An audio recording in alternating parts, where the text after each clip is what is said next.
What's up, Transformers fans? Today, we're diving into the Season 2 episode titled Traitor. This one's packed with action and suspense, so let's get after it. This is Energon Entries.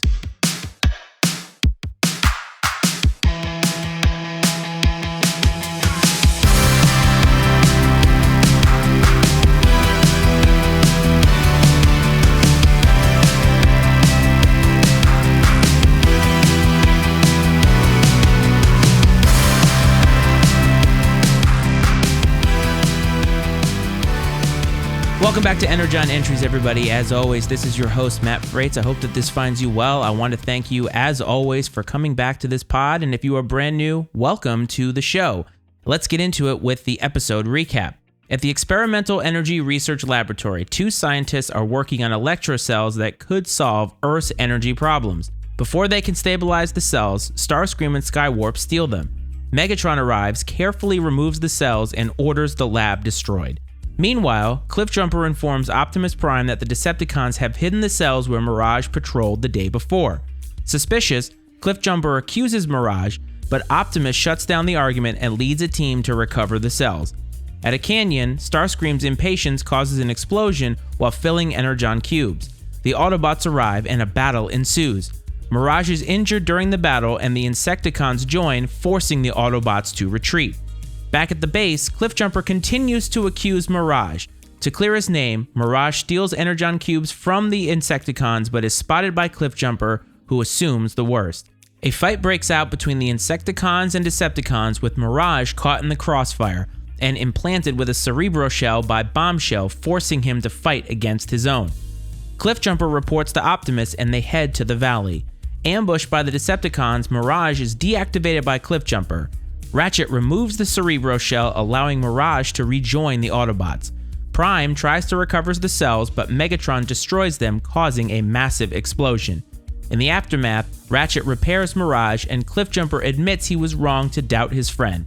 The episode ends with Cliffjumper forgiving Mirage and the two fighting and horsing around like brothers. Okay, so this episode starts off with the humans getting really smart and creating new technological advances called electro-cells. The humans are celebrating, and of course, as the humans are celebrating, the Decepticons are right there to put a wet blanket over that fire. It seems like the Decepticons always seem to know when the humans are doing something that's going to help their own cause. And during this little skirmish where Megatron gets the cells, these humans fall like 40 feet from the top of the building, and they were totally okay. They fell from the top all the way to this hard metal floor, and they get up as if nothing is wrong. I feel like these humans probably would have been mutilated at best, if not dead, so this is just a little bit of continuity that's just going to be overlooked for the sake of the cartoon. Cliffjumper automatically thinking treason on the part of Mirage because he missed the cells during patrol is kind of a jump in my opinion. Mirage is supposed to be a peaceful Autobot, and it seems like a weird conclusion for Cliffjumper to make. Not only that, but Cliffjumper is first seen coming into the base and then automatically is saying that Mirage is a traitor. There's really no context for it. It's kind of weird how all that happens, so it just was kind of a big jump in my opinion. And then of course we're going to get, as we do every episode, Starscream challenging Megatron's authority and Megatron's courage, and he's doing so by taking a risk with the electro-cells. Megatron knows that they're unstable. He's trying to bide his time to make sure it's done right. Starscream, in his hasty behavior, it's always in the name of getting the leadership gig, and he causes the electro-cell process to backfire. Megatron is super pissed off about this, and we see an instance in which Megatron threatens to kill him for his continued insolence. And Starscream, no matter what, is just gonna be dedicated to the bit, I guess. He wants to be in charge. He wants Megatron to be out of the picture. He's going to do anything he can to try to undermine his authority. I kind of wonder, at what point is Starscream just going to realize that he has to make his own faction? Because that's the only way he is going to be the leader. So the Autobots that arrive to confront the Decepticons in the canyon, these are all OG Autobots. Remember in the last couple of episodes, there were a lot of new Autobots that were introduced. But we also talked about the fact that they were introduced and then we didn't see them again. So we're not seeing them in this episode either so far, so it begs the question, why introduce them if they are not going to be used right away in this next episode?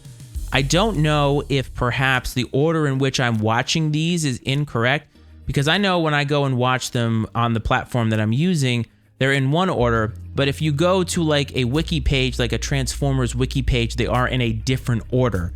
So perhaps that's why there is this continuity issue. However, for me, it's just something that I'm pointing out because this is the order in which I'm watching them, because this is the order that the platform that I have them on is presenting them to me. The Cliffjumper Traitor talk again, it had zero context, and it comes up really quickly in the episode, and it comes up again very, very shortly after that. It has no context. So in this episode, they're not giving you enough context for him to jump to this conclusion. Like, as the viewer, I want to know, is there something that happened beforehand? Because the show doesn't have a lot of overarching character arcs throughout the entirety of the season, we don't usually get a callback. So this would have been very helpful, in my opinion. A callback would have been helpful. Right now, it just seems like Cliffjumper has a vendetta against Mirage. And like I said earlier, Mirage is one of the more peaceful Autobots. I know he doesn't like to fight, so I don't understand why Cliffjumper would assume he's the guy who's going to turn on them when there have probably been other instances with other Autobots that have a little bit more of a surly attitude. I'm looking at you, Gears. So the Insecticons make an appearance here. We haven't seen them in a while. Every time we've seen them, it seems as if their relationship with Megatron and the Decepticons as a whole is kind of volatile, and that's fine because they're all bad guys. So I wonder where they have been since the last time we saw them. I feel like the last time we saw them was, I feel like it was an episode after a 3-parter, and they were here. I feel like there was an oil tanker that was on fire, there was lightning, something like that.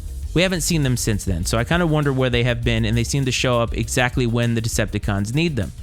During this battle, Optimus Prime is hit with the fusion cannon once again. He goes down hard this time. So there seems to be inconsistency. How powerful is this fusion cannon? I know that I bring it up every time, but I can't help but notice it because Megatron hits him point blank and he gets hit real hard. Like, he goes down super, super hard. He's the most powerful Autobot and he goes down right away. So in this episode, based off of that data point, you'd think every other Autobot is screwed. They're going to die if they get hit by this, but we don't get to see it.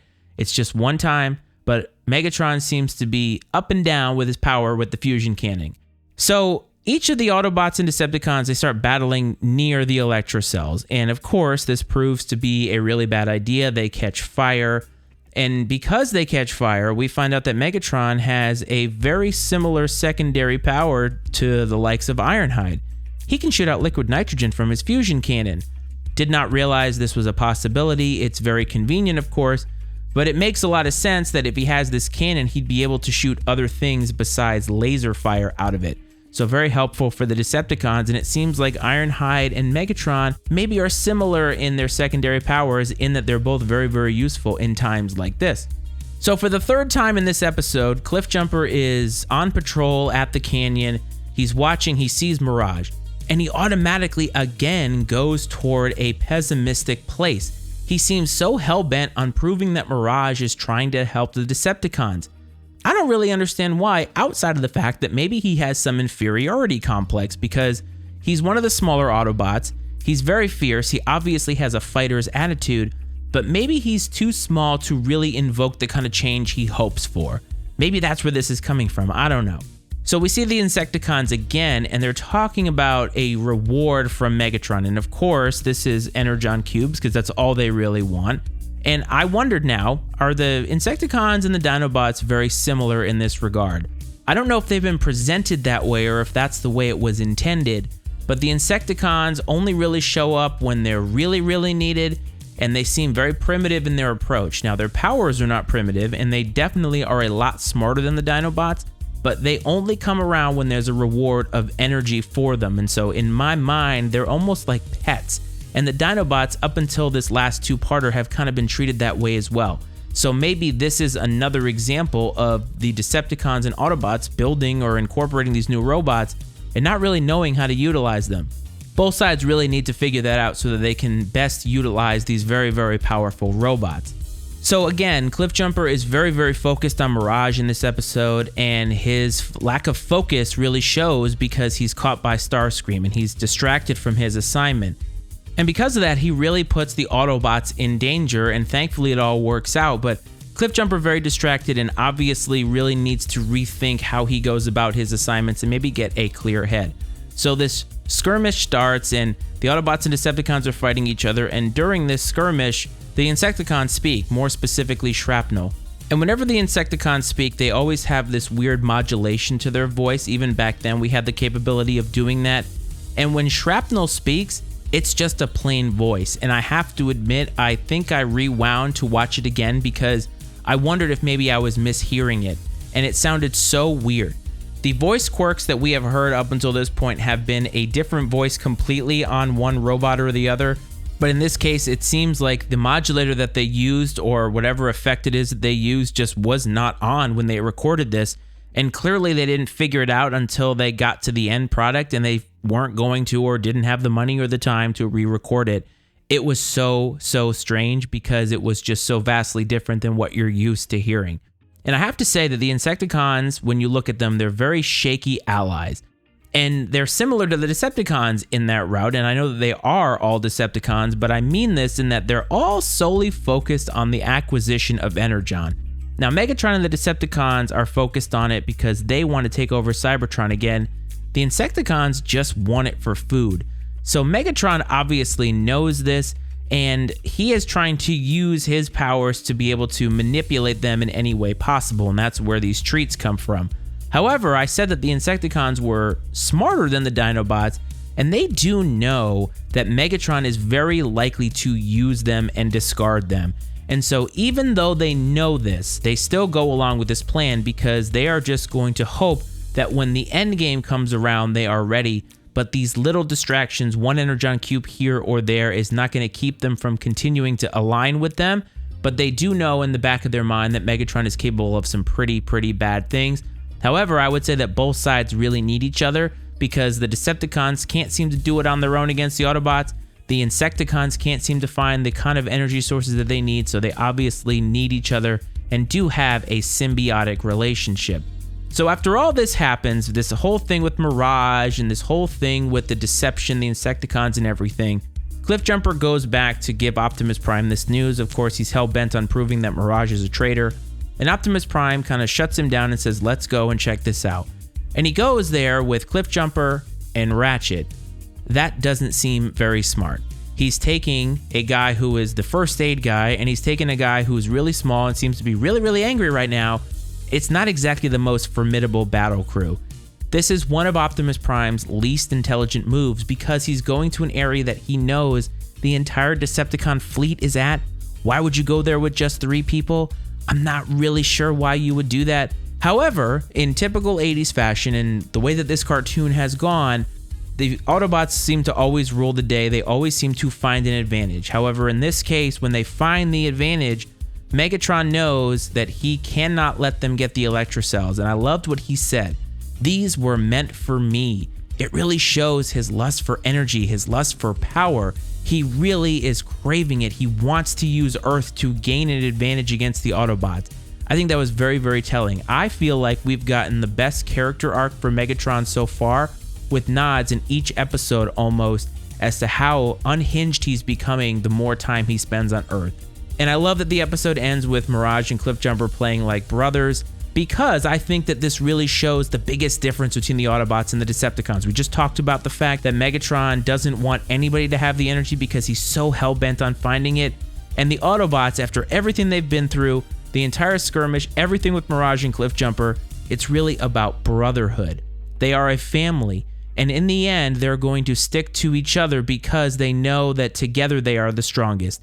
And I think this was actually this was probably the best way that they could showcase it in this episode. And so while this episode had a lot going on, when you think about what was packed into 22 minutes, I think that it did a great job of highlighting the differences between the good and evil portions of this show. And I thought it was actually really cool. So obviously this episode had a lot going on with it. It highlighted a lot of different things. It showed dissension amongst the ranks with the Autobots. It showed just how power hungry the Decepticons are. They're willing to go to any means necessary to really get what they want. They're also very willing to use the Insecticons for those means. And in the end, though, brotherhood wins out, and I think that's what this episode shows. Hope you enjoyed this episode this week. If you have watched this episode recently or you are very familiar with this episode, I would love to hear your critique of this pod. this critique of this episode and what you thought of the episode in general, you can get in contact with me. Email mattyicemedia@gmail.com is the email address. I would love to hear from you. If you're a Twitter or X user, @MattyIceFrates is my personal handle. Hope this finds everybody well. I hope this finds everybody safe. I want to thank you, as always, for taking out the time. I will talk to you next time. This is Energon Entries.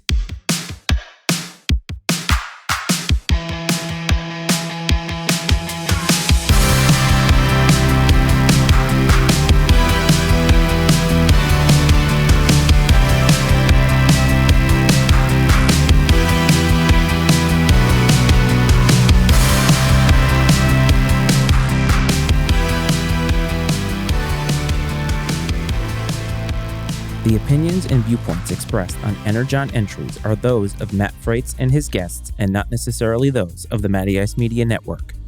Energon Entries is exclusively owned by Matt Frates and is brought to you by the Matty Ice Media Network.